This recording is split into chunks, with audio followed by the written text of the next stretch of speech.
in for a treat. So it goes green and we're off.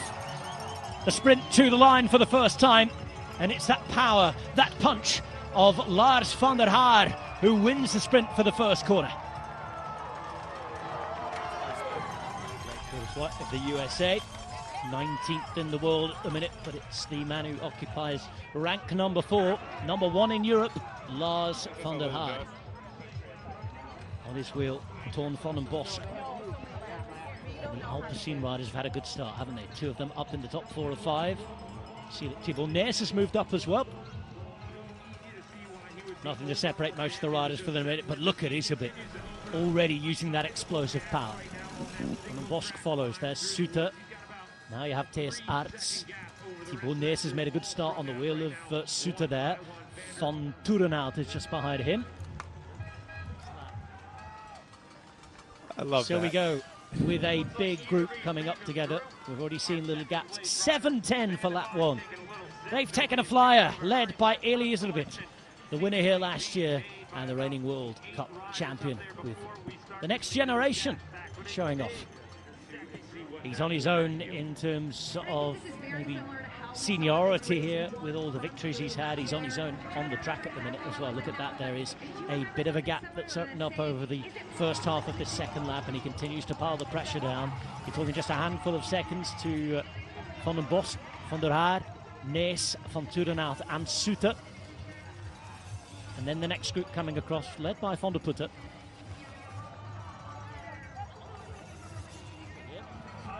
It's going to be a little quicker. There we go. Just under 7 minutes.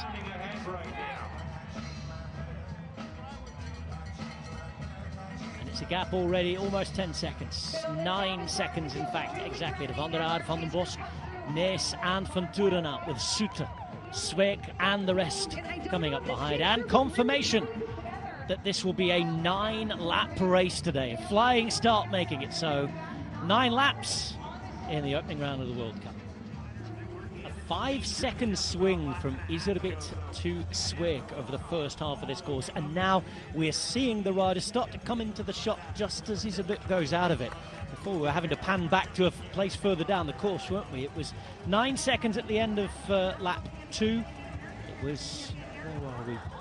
18 seconds at the end of lap 3. Now we've gone down to about 13. Sweeck really is putting his foot down, and it is game on, it's race on in Waterloo, Wisconsin. Well, this would be quite the story as well, wouldn't it? Because Sweeck, also a solid rider, has been the Belgian national champion, one of the cross-circuit's Mr. Consistents. He's never won a senior World Cup race. He's been there, he's won it in the under-23s, and suddenly he finds himself in the same straight as Iserbyt, and it's going to be a handful of seconds. What a lap it is there from Laurens Sweeck. He's brought back 12 seconds himself, over half of the lead over the course of lap 4. He's halfway through almost now. He's heading up to that point. It's 18 seconds to Van Toerenhout. It is 20 to Van der Haar and Thibaut Nees. Laurens Sweeck could be about to spring a surprise. Yeah. And let's see how Iserbyt reacts here. First look in terms of what it looks like to the naked eye. I think that Iserbyt has stepped on it again a little here, but we'll see. We'll get those times. Certainly Sweeck now at 10 seconds. So yeah, 3 second swing back to Iserbyt in the first half of this lap 5 of 9. It's in the second part of the course that Sweeck was eating seconds back, so he might just have to hold on in the opening part here. What a battle we're seeing on lap 6, and that was a problem. That looked like Sweeck might have gone down or was about to do so. Here we go, Sweeck into that corner. Oh, well, he held it up. Of course, we didn't get to see the end of that. I feared he'd gone down there. Well, he will see the start-finish again. Remember, it was 7 seconds. It was 10 seconds. And with that little mistake from Sweeck, it is going to be increased again this time.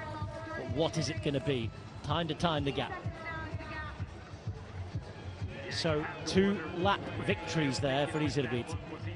It's 15, 16 seconds there, so 6 seconds going the way of Iserbyt.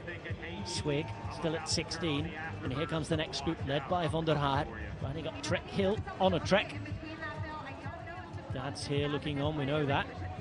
I think he'll be pretty happy with this performance from the youngster.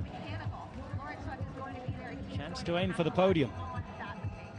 54 seconds to that group. First time he's done that in this sport. Wore the jersey from start to finish, and as it stands, he's going to be into the leader's jersey again at the start of this season. Laurens Swick at 18 seconds now, so a couple more drift away from him.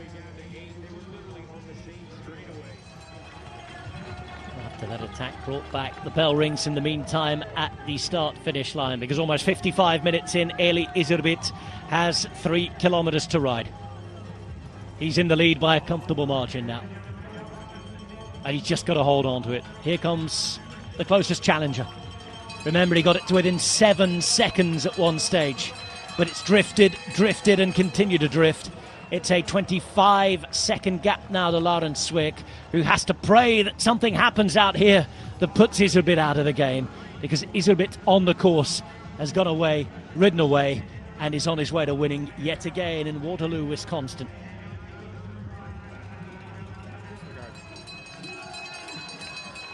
The bell rings for this group as well, 1.5 minutes down. And here is Iserbyt now, ready to ride away to victory. You see the pits for the final time, no need to go in them. Time to bunny hop away, time to ride home. Here he goes, final turn. It's been dominant stuff. He's come here to America, he's done it again. Starting the new season like he finished the last, in the lead of the World Cup. 3, yes, he's done it once more. Exceptional Eli Iserbyt. And here is Laurens Swick. Brilliant ride. Formerly a teammate of the man who's taken victory. Freed from having to follow the orders.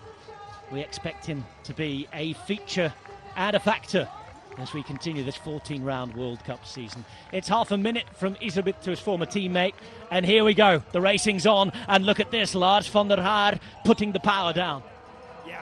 So here we go, Nes is going to try and hang in there just in case, but it is all now about Lars van der Haar. Nes showing off to the crowd behind. He accepts that it'll be a 5th place for him, and does so with a flamboyant jump over the top.